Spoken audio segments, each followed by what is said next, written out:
unto the water. Now what does it mean when that axe head fell under the water? The axe head symbolizes your gifting, the talent that God has given unto you. Some of you, God has given you the talent, God has given you the giftings in order for you to use to minister to the world. But you let it down under the water. So you cannot cut the trees without using your gifting. Your gifting will be the key, your talent will be your key in order for you to minister to the people. When your talent is singing, that is your access to minister to the world. When your talent is teaching, that is your access to cut the trees or to reach out the soul. The axe head also symbolizes the anointing into your life. So one day, when that man of God cutting down trees, his anointing was under the water. Namutay mo siya na yun. Remember, you cannot cut trees when you don't have any axe head. Now, so what does it mean by finding the right location? The reason why the anointing become weak because you are limited in your faith. Hello? The reason why the anointing became weak into your life because you are limited in your faith. What does it mean? The negativity limits you. Every time you open your mouth, alam mo sister, bless na bless ako, kasi ganito, sabi naman ng kausap mo, ay nako, ang hirap ng buhay, no? The people that surrounds you always responds in negative words. You are being limited with the negativity. So, yung mga opposition limits your ability. So, you will not survive when you are being surrounded with negative people. Hello? So, in your location, kung ang nakapaligid sa iyo puro negative, you're being limited to fly. Hello? Sino nang nakaranas dito na puro mga negative ang kausap mo? Magsishare ka ng kabutihan. Wala pag-asa ng asenso tayo dito. Hanggang ganito na lang talaga tayo. Instead na lumipad ka, mamamahina ka ng loob. You will be discouraged. Why? Because you are being surrounded by negative people. You should find the right location.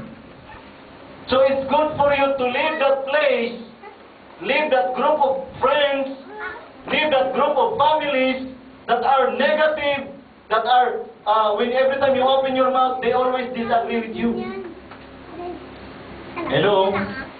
So, finding the right location will restore the anointing in your life. So, being surrounded by negative people, you will limit to fly. One day, magiging manager din ako sa restaurant na ito. Sabi nyo, ay nako, takahugas ka na lang talaga yan. Wala ka ng pag-asa. But when you are being surrounded with positive people, sasabihin mo, oo, agree ako dyan, brother. Ako din, magiging manager din ako. So that you can fly. So it's good for you to leave that place, that crowded place where people will instead of pushing you up, they will push you down. Finding the right location will restore your anointing. And some of you are being limited by family members. Walang nangyari sa'yo, Sister Divine, yung pag-born again mo, mabuti pang ganito na lang. Hello? Your family members limits you to fly. Hello? Minsan, kasama mo pa sa bahay, kamag-anak mo pa, asawa mo pa. Pastor, hindi ko naman pwedeng iwanan yung asawa ko. Pag lumipat ako, papatakin ko rin para makalipat siya. Hello? So you should find the right location. So sometimes it is required for you to protect the anointing by leaving the town, by leaving the place you used to stay. Sir Arlene, Sir Pinky. Sometimes it is required, the Lord required us to leave the place which the people we are associating with oftentimes. Because in order for us to protect the anointing of the Lord. So take note, sabi na rito sa verse 2, ang 2 Kings chapter 6 verse 2, let us go to the Jordan where each of us can get a pool. Sabi niya, umalis na tayo dito, we pray thee unto the Jordan and take them every man a beam and let us make a place there where we may dwell. Sabi, makaalis na ako dito, makalayas na dito sa lugar na ito na puro punong-puno ng negativity. Hello? When the apostles were being persecuted, they left the place. Doon sa lugar mo ngayon, if you are being persecuted, you have to leave that place. You must learn to follow God's direction or to follow the cloud. Ulitin ko. You must learn to follow God's direction or follow the cloud.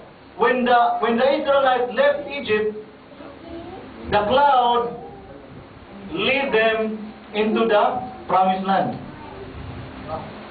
When the cloud moves, you move. Sabihin mo na, when the cloud moves, you move. When the clouds stay, you stay. Don't push the cloud to move. You will be in trouble. What does it mean? Huwag mong pangunahan ng Diyos. The cloud represents the Holy Spirit. When the Holy Spirit leads you to go, then you go. When the Holy Spirit leads you to stay, then you stay.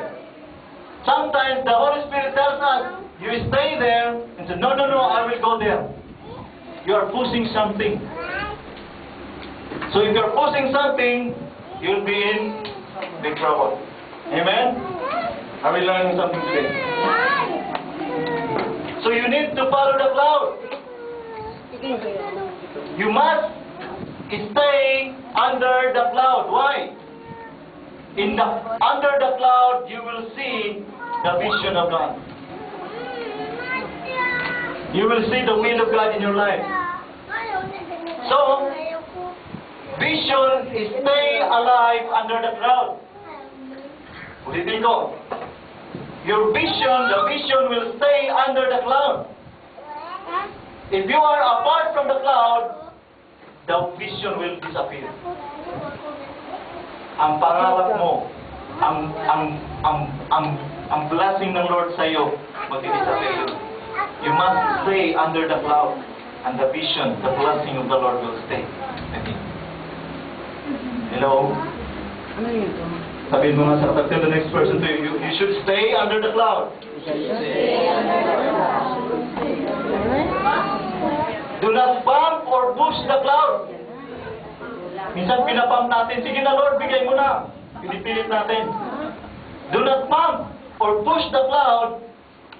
If you push the cloud, it is not God. Hello?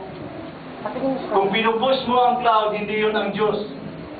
Now, if you push it, it will die. Kaya kapag pipilit mo magkasawa, pinupush mo lang, ako na makapagkasawa doon, 40 na ako.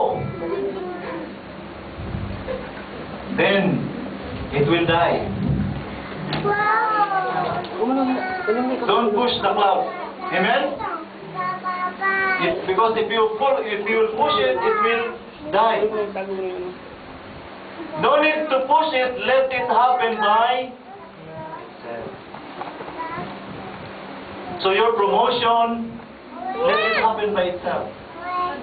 Your upcoming marriage, let it happen by itself.